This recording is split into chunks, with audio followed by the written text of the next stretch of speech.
غزالتي الحادقات شخباركم على خير. جبت لكم اليوم طريقة ديال الشوفلار في الفران كيجي مقرمش كروستيون ولذيذ. غادي نجربوه وغادي نقدموه لعائلتكم في هذا الشهر الكريم ان شاء الله.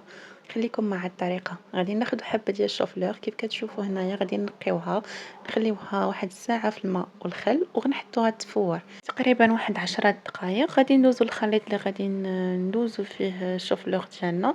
عندنا 2 بيضات، 3 المعالق ديال الطحين، انا استعملت هنا دقيق القمح، نتوما يمكن لكم تستعملوا الدقيق الابيض، نص كاس ديال الحليب، شويه ديال التحميره، شويه ديال القزبر، شويه ديال الكمون، شويه ديال الخرقوم عرق، ملح على حسب الذوق، وثومه يمكن لكم تستعملوا اي اعشاب منسمه عندكم، وحتى الثومه بودره الا متوفره عندكم.